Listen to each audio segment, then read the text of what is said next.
Hello? Hello? Hello. Am I on? More or less.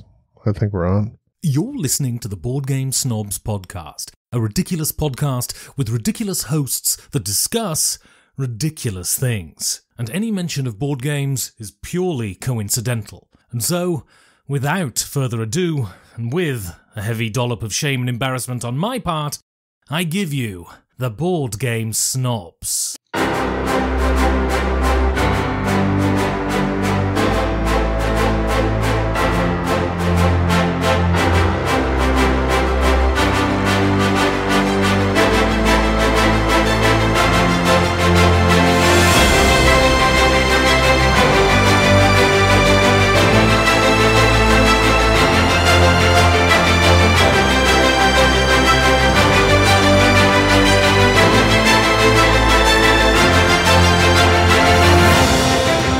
And go. And welcome to the Board Game Snobs podcast. This is Jerry. This is Enrique. This is me. I thought it was. I paused to look at you. I'm sorry. It like you guys got me messed up now. It's usually you, then Gaby, then me, or is it you, me, and then Gaby? I've forgotten the dynamic You're already. so meta. This is Gaby, host of the show. Thanks for listening. Jerry, back to you. Thanks for that. Wow. He gave it back to you. That's rare. It's so rare. What have you been doing? What I've been doing? What have you been doing I've been in the past working. week? I've been working What have hard. you've been? I know you've been working, but what have you been doing with your life? Doing with my life. I've been sleeping away my life right now. I don't know, but is there With all anything the- you're trying to accomplish? Trying to accomplish. Yes. I've been doing some stuff very recently. Outsmart You're reading a your brain. anxious brain. Outsmart your anxious brain. Simple ways to beat the worry trick. What does that mean? This is by Dr. David E. Carbonell. He's a PhD that specializes in worry and anxiety. And this book has been quite fascinating in opening my mind to basically... You have the first 3 pages dog-eared. Basically, Is that as far as you've gotten? And I've been underlining. I mean, yeah, it has because I just came in like yesterday. Everything you know about how to treat anxiety is wrong. Okay. That's a great That's tagline. all it is. That's not what he says, but basically, it's called a counterintuitive problems. And he talks about how if your puppy gets off the leash, what is your intuitive thing to do? Get him back on the leash. And to do that, you do what? You walk up to the puppy and you Wrong. Okay. Okay, that's intuitive. You don't have a puppy. So you're following into your intuition. Okay. But to fix the problem, you actually need to be counterintuitive, which that's, if my cat, I love my cat, or if I had a dog and they got off the leash, you want to go chase it down. Who leashes their cat? Weird There people. are kitty Let leashes. the cats go. Free the Let cats. them be free. Free the kitties. Liberation for the cats. Liberation. Bring the drums out. Viva la gato. El gato loco. Okay. So what you want to do is chase down the animals. But he's saying that's just illustration. Actually, what you should do is generally run the opposite direction. And then if your puppy notices, then they usually want to chase you. Because as soon as you start chasing the puppy, they think it's a game. Uh-huh. Okay, we're getting really lost in the weeds on this whole puppy analogy thing. But basically, he's just showing how when it comes to anxiety, people have all these things they do to treat their anxiety, which is like have someone help them, avoid these things, blah, blah, blah. None of it, you're just harming yourself. And he says, the key thing, I thought this was interesting. He said, in the same way people's characteristic efforts to stop anxiety tend to produce the opposite result, strengthening anxiety symptoms rather than relieving them, which is the whole chasing the puppy thing. But he's talking about how something, I'm not going to read the whole thing, obviously, but I want to. Not on the podcast anyway. Yeah, join our Patreon. Gaby's going to do gonna read the He's book. going to read the book It's for our really Patreon. interesting because he talks about, okay, here's the thing. When we're faced with situations, our brain tends to just put us in danger. You're in danger. Fear. Usually that's from death. He says in death, you have 3 responses: fight, flight, or freeze. You have to recognize with anxiety, you're calculating everything you face is like deadly danger. But none of those things help you. Fight, flight, or freeze doesn't help you. You have to recognize, is it danger or is it just discomfort? With the vast majority of things, it's just discomfort. I'm on a phone call for my job, experiencing anxiety because this person's yelling at me. I'm freaking out. Am I in danger? Are they going to find me and kill me? No. Could be. But I'm uncomfortable because this person's making me uncomfortable. Mm-hmm. So then how should I react to that? Find out where they live. Oh, I know exactly where they live because it's all on my computer. But anyway, he goes, it's just in the first couple of chapters. It's interesting. So basically what you're saying is you're a wuss and you think that everything is about to kill you. Yes. Okay. That makes sense. But he also talks about all these, I forget the terminology, but there's objects and people that you rely upon. Because you can objectify people. No. I love objectifying people. When you rely upon these things, they provide you comfort in your brain, but actually they're harming you. Food. Because support behaviors, support people, and support objects. So for instance, he talks about this lady. She's incredibly terrified of dying in a car crash. So she only will drive to work if her husband is following her. Has she ever died in a car crash? Has she ever gotten in an accident? No. She just fears it. But she knows her husband's behind her in the car behind her. Is that helping her? No. She's completely reliant upon her husband who's behind her in the car. There's a guy, he talks about being a diver. He says this guy has like extreme anxiety, but he like tapes his, what's the Xanax or something that's for anxiety? Yeah. He like tapes a bottle of Xanax in a Ziploc bag to his ankle when he free dives. He's claustrophobic. That's what it was. Extreme claustrophobia. How's he going to take that Xanax? Obviously, the physics of him taking a Xanax, deep sea diving, you can't do it. But just him seeing that object strapped to his ankle gives him comfort. But that's not helping him through his anxiety.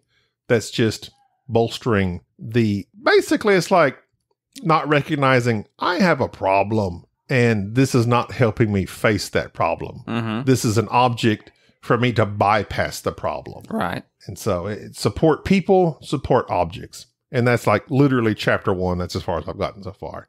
But it's good. It's very interesting. And it was interesting. I like the thing about danger or discomfort. I do too, because that explains a lot. Because I have spent the vast portion of my adult life in some form of mortal danger. Like literally almost getting killed doing things. Correct. And perhaps that's why I don't ever view anything that could be of discomfort that big of a deal, because it's not that big a deal to you. Because I can quantify the thing of, well, this is making me, compared to real danger, yes, this is nothing. This is nothing. I can do this because this is not going into a burden building or diving or something of that nature. Whereas someone like me, who has avoided danger of any sort all of my life, when I face the slightest uncomfortable situation, I'm scared to death. I'm pretty sure I said all this back like 100 episodes ago. I know you did. So what you need to do is just do dangerous things. Go skydiving. Something like that, yeah. Rocky Okay. Mountain climbing. We could do a musical episode of the podcast. No. Okay. 7 seconds with a bull named Fu Manchu. I'm serious. That's probably what you need to do. I literally... What dangerous... What he says, Dr. Cornball. Dr. Cornball. Well, Zoinka. What's his name again? David. Such a masculine name. I love that name. David A. Carbonell. Carbonell, that's what I said. He says, not to boil it down to this one phrase, because he says it really doesn't help or is effective, but it is basically face your fears. Right. Like, it's not avoid your fears, do something to distraction, bad, avoidance, bad.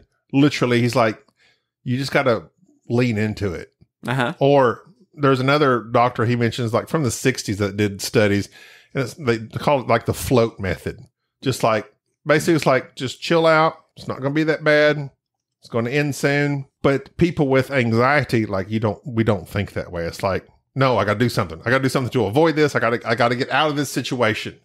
But it's not going to be that bad. No. You're not going to die. Right. And yes, I know you have literally like did this when I've called you in moments of anxiety before. You're like, it's okay.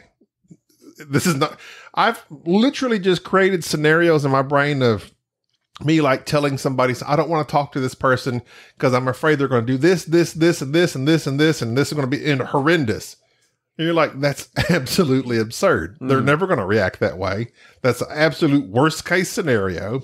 And the worst case scenarios, almost 99% of the time, never happen. And that's a lot of this book. But I'm just on chapter 1.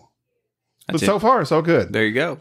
That in conjunction with the fact that I got on medicine a few weeks ago. Oh, that's right. You texted me about that. Yeah. You said I didn't know you got on medicine. I'm on it. I can't tell you what it is because it's not yet prescribed in the past and the future, but I'm on it at this point in time. There you go. Okay. Oh, so you're not on it currently, but No, I'm on it at the time of this publishing, but I'm not at the time of this recording. So if you had What to time of time paradox is this? if you had to guess, how do you think it's going? I think it's going really good. All right. So you can listen to this podcast later. Why don't you just do this as an exercise? Just tell yourself now, well, so that when later you're listening to this and it's already in your system, how it's going. It's going really good. You feel great. It's going really good. You have no anxiety. And like he even talked about the positive affirmation stuff. He's like, No, I don't do positive affirmations. I do the same thing. I'm all in on Dr. David. You're a loser. This is what you should get this guy's number and do that. Call him. Like, what about Bob? David! Is this David? Hey, Carbonell. That's the only way I can say that name. I read your book about Outsmart. He had another book that I was going to buy, and of course I stumbled across this on Instagram, but it's called The Worry Trick. And he's wrote like 3 books on all this. It's his specialization. And I got inspired to read this because I know Jerry reads all these like science type books or psychological type books. I do. And I was like, you know what? Well, I'm just going to read this and see. I'm curious if I could beat my anxiety without medicine.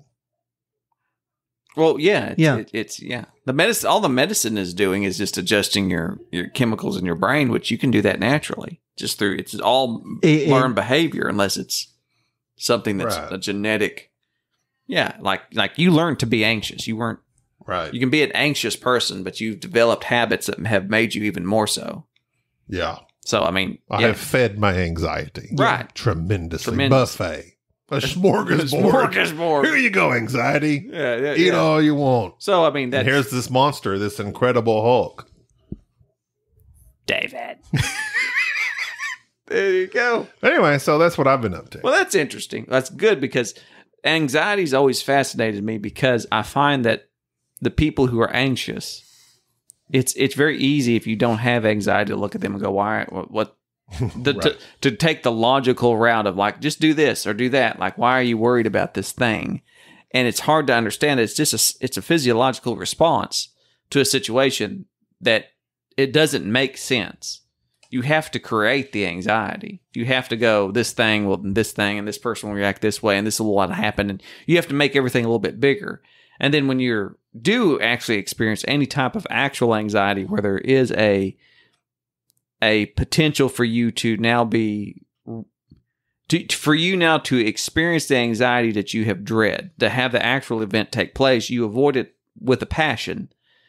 Whereas that's always that's where you gain your strength from. Yes. Is that when somebody yells at you when you're in traffic and you feel like, oh, I've never had this happen. This guy called me this. It's like it panics you.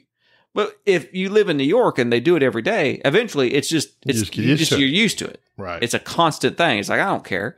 And that's good. Like you're able to control your anxiety after that. And that's why he's saying, like, if you avoid it, you're like, if you're like, oh, well, if I just stay home, I never face it. Well, yeah, if you never face it, then you're just reinforcing a negative thought process. It's like, oh, I'm not experiencing anxiety because I'm not going outside. Well, not going outside is not good for you. Like, you need to go out and face it. The lady here said her name was Claire Weeks, an Australian physician who was the first person to write helpfully to a worldwide audience of anxiety sufferers back in the 1960s. She used the metaphor float with or through your anxiety as opposed to swim against the current of anxiety. Her advice was that you make no effort against worry and anxiety. You simply allow the environment to support you just as one does in floating upon a body of water. This says, he goes through a few of these scenarios. He says they're trying to protect themselves from a danger that doesn't exist at that time and place, and that's why they're feeling more afraid. So, it's just, you're connecting these dots and building a structure of anxiety that doesn't exist. And it's super difficult to realize that unless you're willing to realize that. Like, you have to, we've mentioned before about the ability to be introspective. Is that right? Where you can look at yourself. It's hard to look at yourself objectively. It's almost impossible. But thankfully, I don't know if it's thankfully, I have friends that point out stuff all the time, like Jerry and Enrique. I do it all the time. So it's like, but I still feel like I'm somewhat objective in looking at myself. That you can realize these things. You can recognize I have these issues. And I'm not, obviously, everyone has their issues. Some worse than others. I know my anxiety is not that bad. I have it pretty good. But there are others that have, people that can't leave their homes. I'm not like that. I mean, there are people that have severe issues. But you're getting there. May I point out that you now have gotten a job where you don't leave the house for 5 days straight. And you've also sold your vehicle so that you can't leave. Like me and... You're on your way. Like me and Jerry had like a long discussion about this on the way back home. It's like we were just kind of worried about you. In the future. Oh, really? When was this? The other time we went to Hansa Teutonica. We're going back, and Enrique, as soon as we got out in the car, he says, I can't believe he sold his truck. I was like, yeah. He sold his truck. How's he going to leave? I was like, well, you just drive the other car. He said, but he can't leave. And he's like, I know. He's at home. He doesn't leave. I don't need to leave. And you know how much shade there's being thrown by Enrique saying he can't leave? This is a person who sits in his house and doesn't leave for days on end. I know. The 22 how old are you? 23 He don't even know. Right now. Right now. He doesn't even know. How old tomorrow? Do you know? In a couple of weeks, 24. Yeah, by the time this releases. 24 years old. Good for you. But he was worried about it. But I get the point that you're both making about the shutting yourself in, shutting yourself off from anxiety and how that can really cripple you in the long run. I think it's fascinating that you being introspective enough to realize you got a problem, but then doing something about it. What comes from this is being able to stick to something. That's the key. So recognizing you have an issue is one thing. Doing something about it, another thing. Sticking to it, a whole other thing. Yeah, that comes from that's where you're going against the grain, because a lot of people can recognize they have a problem or even enjoy the brief dopamine dump that they get from trying to address it. It's the chronic staying with it, making a deep-seated change in the way that they react to things. It's very difficult. Day in, day out. I would say, I don't know if this is genetic, whatever you want to call it. What would you call a child? Because there are children. Some children, they're rambunctious and outgoing. I was a kid that hid behind my mama's dress. It's a weak bloodline. Maybe it's a weak bloodline. Yeah. But that was me. I was a quote unquote shy child. As a child, I was shy. At the age of, I can remember literally probably 5 or 6 years old, the most formative years of your life, being scared and shy. And when people come up to me, I literally hid behind mom. I feel like that's the beginnings of anxiety. Well, yeah, because you're supposed to get your children out into the world. Like the whole idea is that you're forcing them to do things that are uncomfortable. And I did. I went to school. I went to preschool. I was like twice. I was in. They called it. Actually, they call it. This is very strange. This is in Idabel, Oklahoma. Hey, y'all. Okay. I went to a class called 4-year-olds. That was it. 4-year-olds, not pre-K. We called it. I remember it's called 4-year-olds. Oh, okay. You go to 4-year-olds. It's a weird name. And I went to school. Were you 5? We're going. No, he was 6. I don't know. and then kindergarten, and then I went to public school my whole life. You went to 3 years of preseason before you ever started school. It's like we have to prepare this him before guy. we They can throw him drafted into me the in jungle. pre-K. You had orientation for a long time. I mean, it was crazy. This boy's And still eating crayons. I can remember very significantly in my mind when I was in 4-year-olds, my parents not coming in a timely manner to pick me up, and me crying and crying and crying and crying, thinking I'd been abandoned, and finally they showed up. Okay. Sorry, I didn't mean to laugh, but that's a funny picture. And then I can remember skip kindergarten. I don't remember kindergarten. I don't know what happened in those years. I'm sure I ate lots of cookies and maybe crapped my pants a time or two. I don't know. But at some time when I was in the first grade, we put out a play in which it was the Georgie Porgy pudding and pie ate something and made them cry. Kissed the girls and made them cry. He ate nothing. That's a Samuel L. Jackson movie, isn't it? Or a Morgan Kiss Freeman? the girls. Kiss the girl. Morgan Freeman. Georgie Porgy pudding and pie kissed the girls and made them cry. Never heard that. Really? Never. That's a new one. Maybe Yeah. it was an Ida Bell thing. That's an Idabel thing. Weird. So I remember being on a bus. I had to pee extremely badly. Urinated all over myself On the bus. on the bus, in my jeans, and like had to get out and leave. And like all the kids knew I had urinated on myself. Scarred forever. Yeah. I remember Okay. to this day. Yeah. And so like basically everything I remember slightly, like there's some, I remember when we did this, no, I remember two things. My parents forgetting me and me peeing on myself. Uh-huh. And then fast forward to 18 years old. Like that's from my memory. So I don't know. I just was wondering, I'm wondering. So there's children that are, I don't know if you're naturally outgoing or shy, Mm-hmm. or if that's something that is from child Well, I'm sure. infantry. Yeah, I'm sure that like you get, there's certain kids that are more predisposed being introverted. I was not. I've been very introverted. And the environment makes a big difference in how things are addressed when bad things like that happen. Like if you experience something uncomfortable or something of that nature and you're reinforced, it's different. Right. Even as a small child. You don't want to flash back. Maybe I do remember a few more things than I realize. I need to get on the couch with a therapist. I remember in Piggly Wiggly. That's a grocery store. Mm-hmm. Walking through the aisles, generally I would get sidetracked doing these little I was doing like some scratch offs from some root beer. I don't know how that was back then, but this is like in the 80s.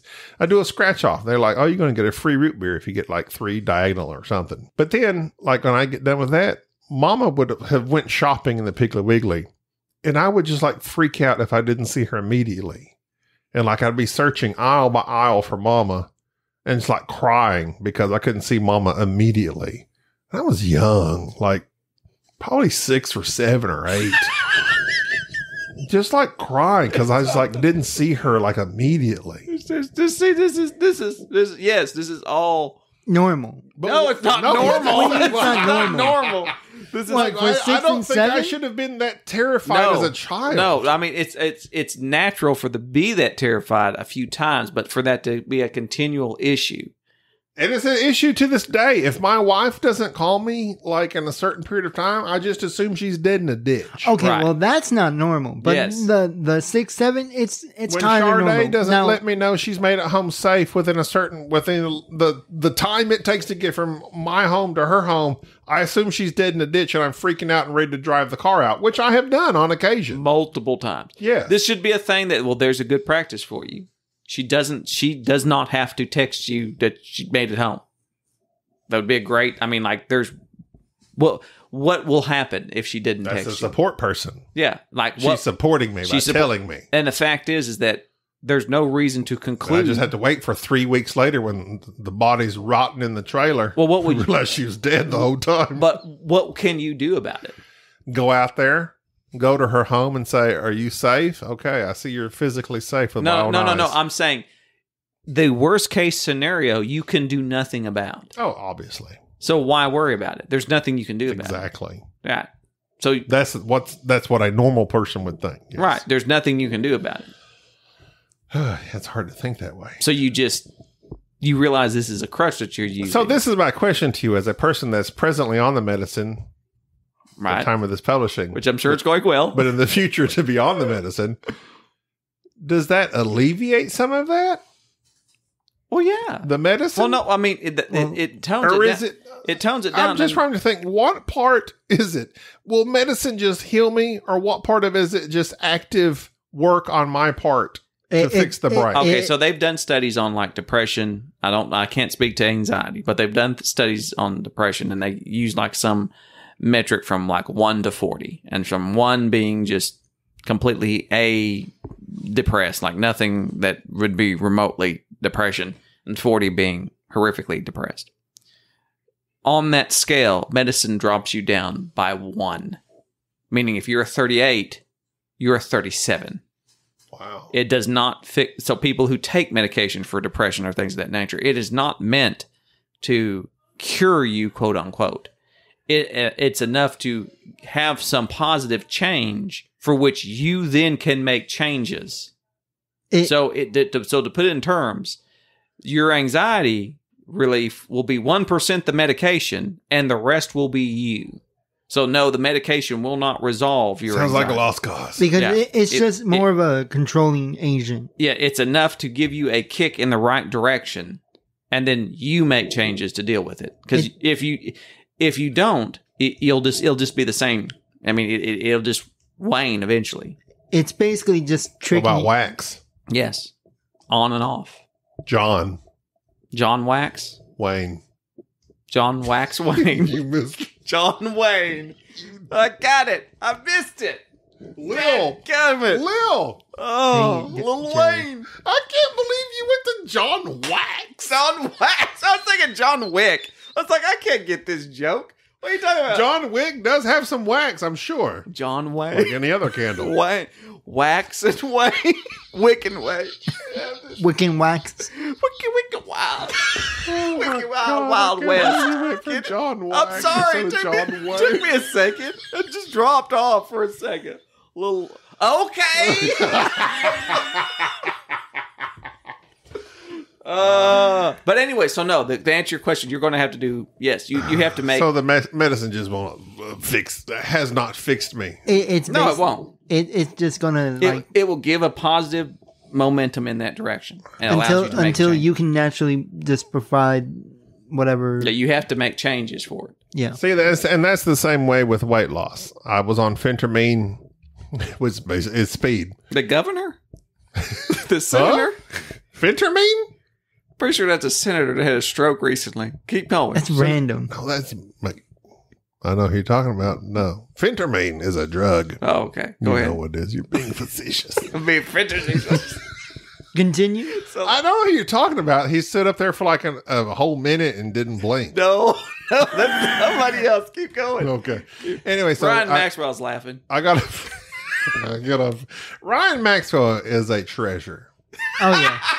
Keep going. I'm just Obviously. going to say he's been checking on me for weight loss and lots of other things. He's been checking on you for weight loss. He's got some. He's been making you weigh he has in. strong opinions, and he will confront somebody real quick. That's good. That's Cracks me up. That's what you need. But anyway, You don't listen to me. no, it's true. So Because phentermine, you're mean. I got on phentermine back in 2016 What do you mean? to lose weight. I felt really good on that stuff. Yes, meth. Felt really good. I lost 90 pounds on it. 90. Jeez. Quickly. That's a person. But it did not That's a small- change my brain because I relied strictly upon the medicine. Now, I was jogging. Like 10 miles a day. Yeah. Literally. Oh, geez. I'm not joking. I was teeing it up. I was physically fit. I was jogging. That meth in your system. Yes. Man was high on them drugs. But then it wore off. It Right. waned. It waned. And John waned on me. And I was like, hey, Pilgrim, you got to start learning how to lose weight on your own. It's like, good luck. Yeah, and it finally, the effects of it wore off. I kept going back to this doctor. He's a little sus, if you ask me. It's weird. No, he's a weird doctor. I'll tell you about it someday. He doled these pills to me out of his pocket of his lab coat. Dr. Nick. He just do his left It's coat. like- It was, it's like- yes. Yes. He would pull the pills out of the bottle and hand them to It's me. like, Like, I didn't go to a pharmacy. He like had them in, it was weird. Where was this at? Valley in Oklahoma. Oh, no wonder. His office Very was strange. next to the Pruitt's groceries. Pretty much. Yeah, literally. It's very strange. Anyway, that helped me, but then I didn't change myself. Yes. I relied 100% on the medicine, gained all of my weight back plus some. Thus, that's where I'm at today. I've had people reach out. Love that phrase. Reach out to me. Ryan Maxwell. And touch you. Richard Payne. Both of them have said, hey, we're here for you. We'll help you lose some weight. Ryan wrote me like a manifesto on losing weight because he had to lose some weight, even though he's pretty much fit himself. He's very fit. Richard Payne His calves are amazing. very similar to my It's the age, forearms size, for me, and shape. man. His forearms? Yeah, like they're Ryan's freaking, forearms? That's how he bowls so good. yeah, man. Like they're freaking Bowled huge. me over with He them does. forearms. He does have. I Like, know look at mine. Mine's just you like have a stick very arm. yeah. Your Your forearms forearms are are very flaccid. flaccid. You have flaccid forearms. Yeah, I know. That's why I'm trying His to is very build taut. muscle. Has Taut. taut, Yeah. firm forearms, not Yeah. flaccid ones. Like And I yours. haven't seen Richard Simpson in a long time. Who? I'm talking about Richard Payne. Who's Richard Payne? How dare you? Oh, that He's Richard an Payne. active member of Yes, our I'm sorry. I thought you was talking about Dick. family. I know, Rich. Yeah. Not Tricky Dick. I don't know if Tricky Dick even listens anymore. You know, it's like some of these guys, unless you get on their podcast and you go back and forth and they tune you out after a while. I would go on Richard's podcast in a I heartbeat. would go on his podcast in a heartbeat. But he's incredibly hard to He's writing sync up now. schedules He's with. writing now. He's a writer. He's a writer. Yeah, I've read some of his written A writer stuff. Kinesia. He's doing good. He's fine. He liked games that we didn't like, and he writes about them in a way that's like, maybe I missed something. But then I look at the game and play it again. I'm like, nope. But he's that good of a writer. It He's makes you good. question Convincing yourself. you. He's convincing you. Keep going. But anyway, so pills, medicine, got to change yourself. Pills won't fix you. You got to change your brain. That's where I'm at. That's good. Weight loss wise, I'm on Weight Watchers. Anxiety wise, I'm reading books and taking medicine. You're on Anxiety Watchers. I'm on Anxiety Watchers. That would be a great club. A bunch of anxious people getting together, try to talk each other down. Call your buddy. Hey, man, I'm having this really bad panic attack. I'm thinking that maybe someone's out to get me. Well, maybe they are. Maybe someone's out to get me, too. Well, yeah, like on Weight Watchers, you used to have to you used to get up and weigh in front of everybody. Wow.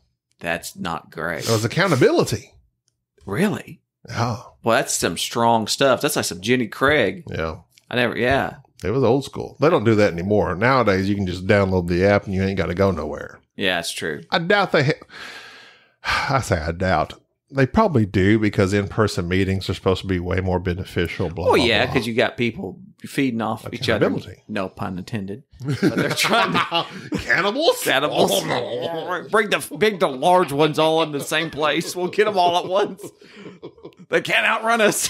That was awful. That was an awful joke, and I'm sad I made it because we don't fat shame on this channel. Yeah, you do. We do. Channel. Yeah, this is the gateway. The gateway. I haven't heard that in a long time. You haven't heard it ever. What do you mean? Are you making any positive changes in your life?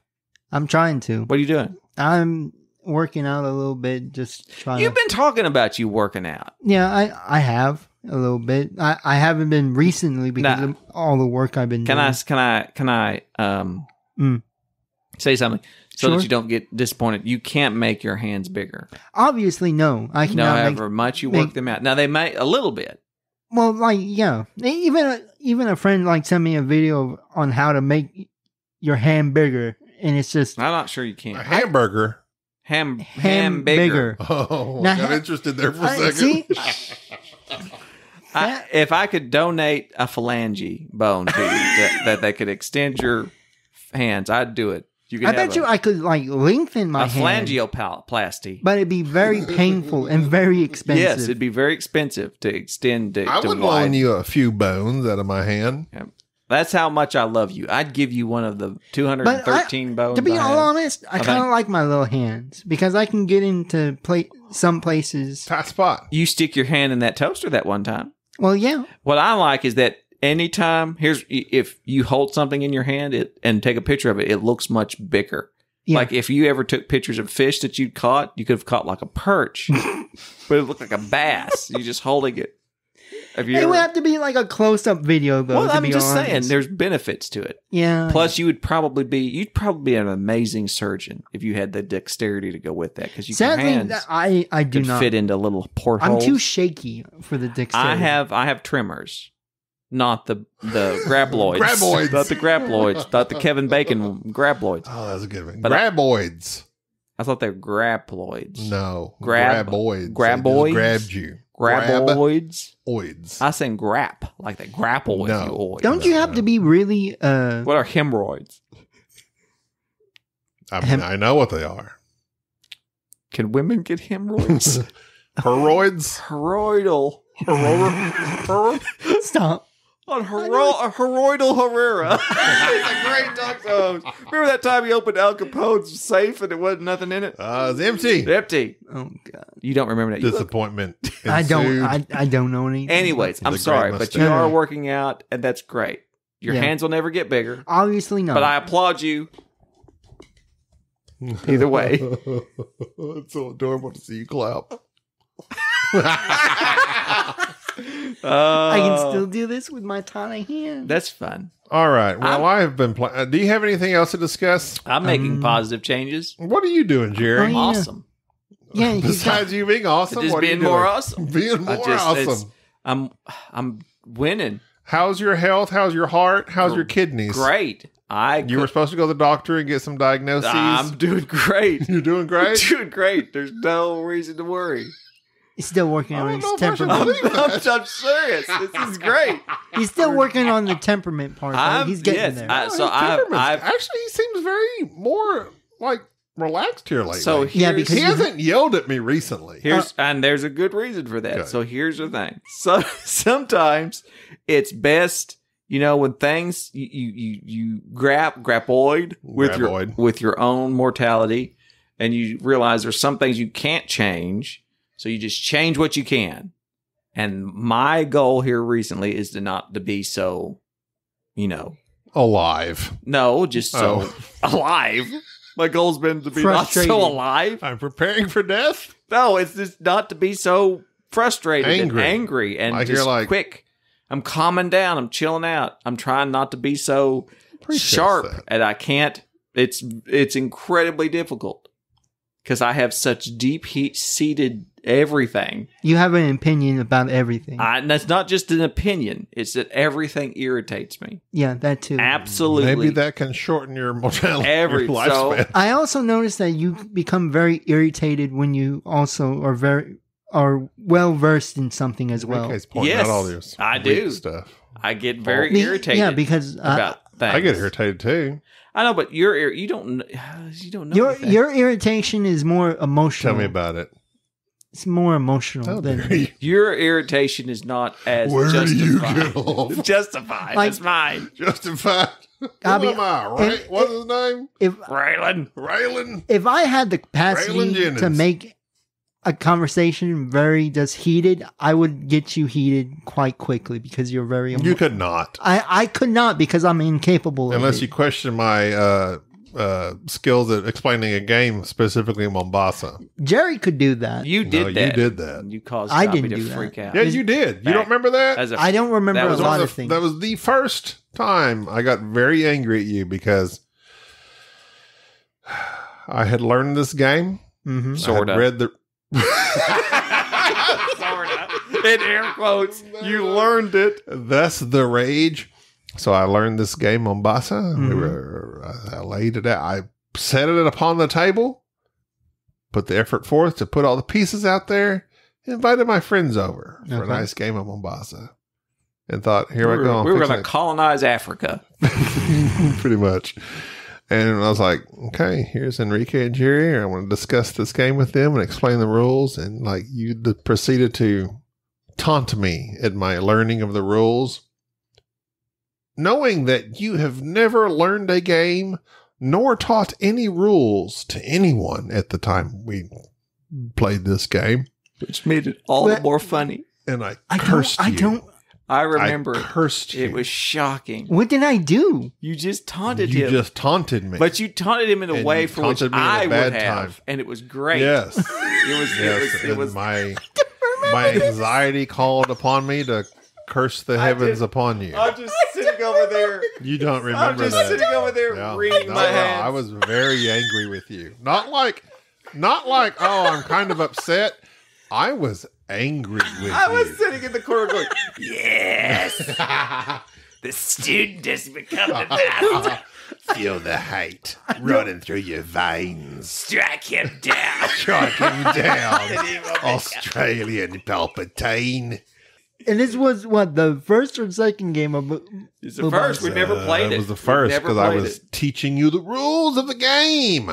Watch And your friends perish. You It was great. I was you one said of, something. it I was a forgot. titular moment. It was amazing. And it was like, I think it was the first time like I got enraged in front of you and Jerry. It was amazing. It was like a turning point in our relationship. And that because gave me all that I needed to know from here on out. I can act foolish. It's like, oh, so this is where we're at.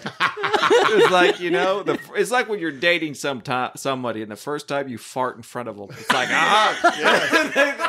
This door has been opened. It shall never close. Let it flow. Feel the power of the dark side. And then that's it. And that was, and I remember watching it happen and thinking, yes. I was upset and very angry. I did not like you in that moment. I cursed you, and then Jerry was. I think I Then remember. Jerry took the side of, oh, he's the good guy. Oh, why are we all so? I know. I remember calming everybody down and then taking the rule book and I think I remember the cursing part. I remember calming everybody. It's like, there's no need to be. This everyone. I've got this. It's like I went Dr. Phil the whole time. I'm thinking, he's like, I caused this. I caused this. This is I was my like, catch fault. me outside. This is This my was fault. when I was a little bit younger, like still in my This teens. was like 2016.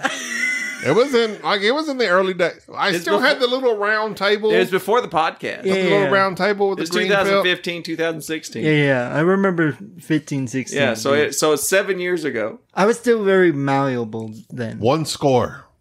One score. Oh. Yes, you were still.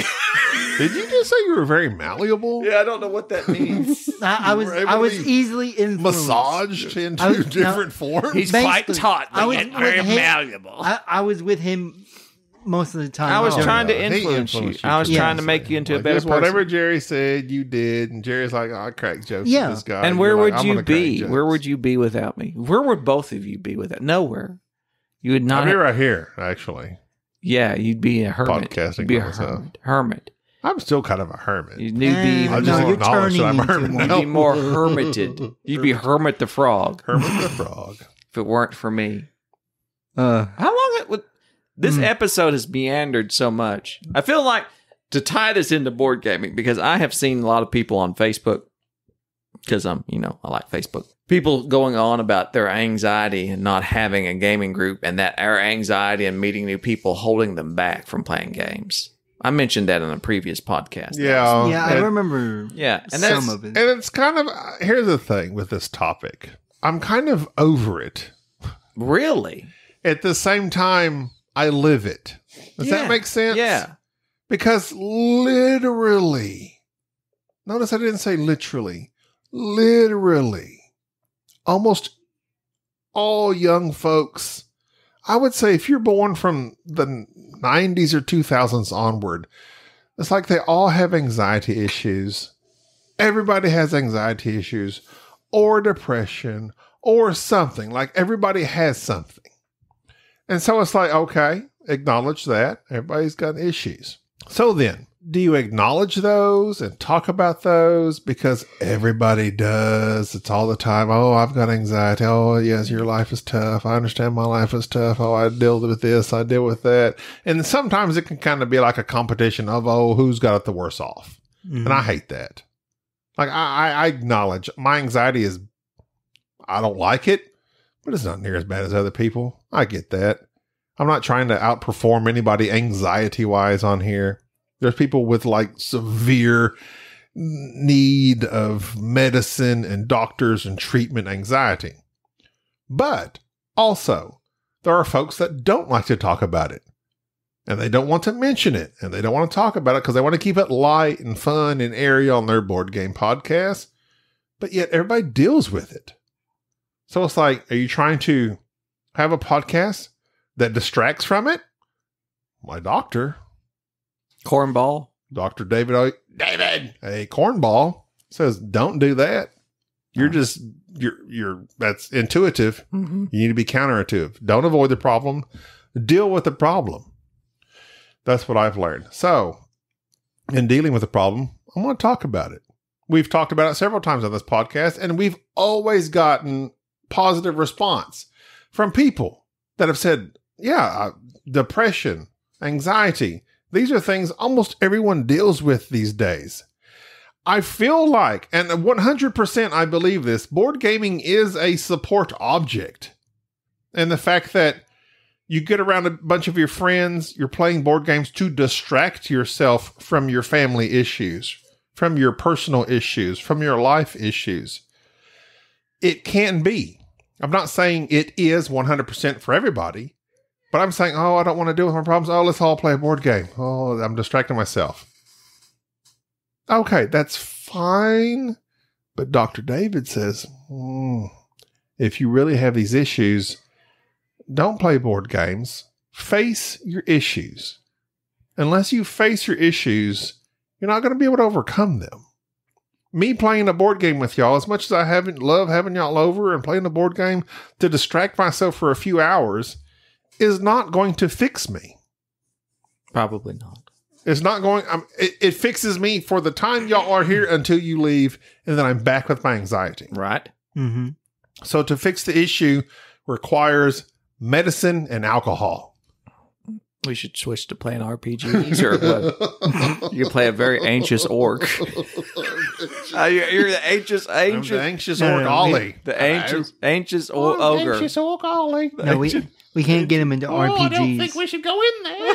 I know, yeah, you can't do RPGs. We No. tried to do that one, and it was awful. You couldn't take it seriously because it was too scary. It was too nerve-wracking. Too nerve-wracking. It was. But no, I'm serious. If But I Gaby- get your point that there are people that they focus on, and I'm pleased to hear you say this, even though you've read one chapter of this book and you're an expert on it, you've got it lined out. But it's like you've got people who do focus on the anxiety and what it causes, and it seems like they focus on the problem and they never make any progress past it. Like it becomes part of their identity rather than something that is, I don't want to say fixable, but something that can be managed. That makes sense. Yes. I think of it like diabetes. It's something you can manage to a degree. If you don't manage it, then of course there's complications from that. And so, yeah, I think that it's an important thing, and that board games can be a crutch. It can be something that you utilize to deal with the anxiety, but it can also be something very beneficial, because there's tons of people who just lack the ability to make the appropriate introductions to have people to play board games with. Like, they don't go to conventions or things of that nature because of that anxiety. And I think that it can be a interesting way of addressing that anxiousness for people who are at that level. Much like how you often talk about at conventions, you don't play with anybody else. I'm just saying that would be a nice way of You're being my able support person at cons. Correct. And to branch out from that. That's what I'm saying. Yeah. I am your service animal. You're my emotional support, Jerry. I'm the emotional support, Jerry. I should wear a vest. Now I'm going to get you. Now I'm going to get you a shirt that just says "support person." Support person. Emotional support, Jerry. I'm Oh, let Sir Meeple print us up a shirt that says "emotional support, Jerry." There you go. Get on it. Support meeple. Support people. I am your support people. Hashtag support people. But it's true. You're right. Like I in those situations, because of anxiety issues, it's like, no, I don't branch out and talk to people that I share a hobby I thoroughly 100% enjoy playing games I know I like. I should be able to walk up to them in this situation, especially at a con, and say, oh, that's a nice game. I enjoy that game. I agree with you. And I'll point out one other thing. This is not an attack, but it's also just a sign of something that perhaps someone with a little more, licensure when it comes to psychological analyzing. I don't know. Maybe you should talk to Dan Hughes about this. But the thing for which you do when you go, everybody's anxious, everybody's depressed, everybody has these things. You do know that's not correct. In what way? What do you mean? Factually. Like, I know not everyone. No. But I'm going to say a large... I know. You think that you are the norm. You don't think so? No, that is not the case. The world would not run. If there's 100 million of you, what happens? Things come to a screeching halt because nobody can go outside and they're naturally introverts. So it's natural whenever we have something of this nature that we go, I'm the norm. Everybody has anxiety. Everybody has depression. Everybody feels this way. I'm not. This is the norm. And it not only McDonald. Right. It discounts the severity of the problem. Mm-hmm. Well, I guess just based on like browsing social media. Well, that's again, social media is not an accurate. Right. I mean that's. I know it's a lie for the 90% and the 80%. Well, it is like it is like 80% of it's bots. So you're just seeing what you put in, and the other half of it's just lies. And so it's like you don't know what people are putting out there. But from a clinical standpoint, like that simply cannot be the case. And I would almost say, and this may be, this is a weird thing to say. I almost think that some people put like anxiety and depression out there as like something, I don't know how to say this, but like cool to be strived for. And I think people get like on that train. Does that make sense? Well, it can be like a social contagion. Like it's like, oh yeah, I suffer. I don't know.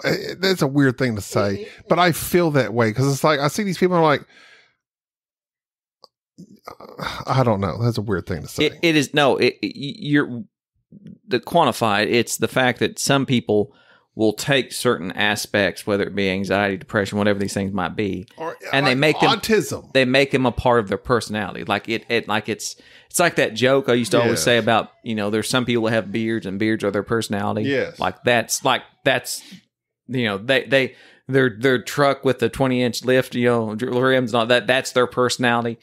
There's ways of people who want to identify, and they strive to be able to have a label to say that I'm this and I'm this and this. And some of these labels can be negative. They understand that this anxiousness, depression, whatever it might be.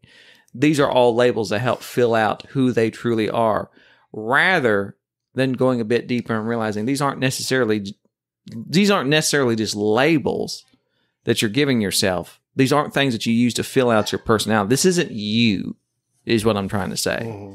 You are not an anxious person. You just have anxiety. There is a difference. Being an anxious person is somehow an inherent thing for which you shall always be. You're not. You just have anxiety, something that you can give away or do away with. Does that make sense? Yes. It steals the agency and makes it a part of you rather than it being just a facet of something that you're dealing with right now. I think everybody has at some point in their life been depressed or anxious or whatever. Yeah. Fill in the blank. It's a natural feeling. It's a natural feeling. But what is unnatural is to take that and to have that label and to carry it with you for months and years and the rest of your life and never address it. That's when it becomes a chronic issue and part of your personality. Is your name David Carbonell by any chance? No, I'm just saying. It's just that's like I said. It's just very similar. It's just a natural thing of. I probably read that. Who knows? You probably did. I read a lot. David. Anyways, we have not talked about board games, but we have talked about a board game adjacent, which is people who out there who have board gamers, board anxiety, gaming, and the way they can alleviate or enhance your anxiety, right, depending on your viewpoint. You should enhance your own anxiety. All right. Well, you should face your own demons. You could do something dangerous. I don't want to. But you should. It'll be fun. That's the thing. see, and there's your first clue. Yeah. If you don't want to do it, then it's naturally something you should do. I'm going to go skydiving tomorrow. Well, there's- how about we tone it down This just a may be my little last bit? podcast. You're technically over the weight limit. They wouldn't let you. Oh, no. I actually looked that up. They skydive. They skydive. That's ser- They did. They skydive Really? in antlers. My I looked it parachute pops up and... They do. I was shocked. I was shocked to find that out. Like I was reading like the release, and they're like, you can't be above a certain weight, and I'm like, Oh. wow. And the cutoff How was dare the they. cutoff was not as much as you would think. I was like, what? Wait a minute. Like, What, like 180? no, it was more than that, but it was still kind of. I was like, I didn't realize this was. Huh.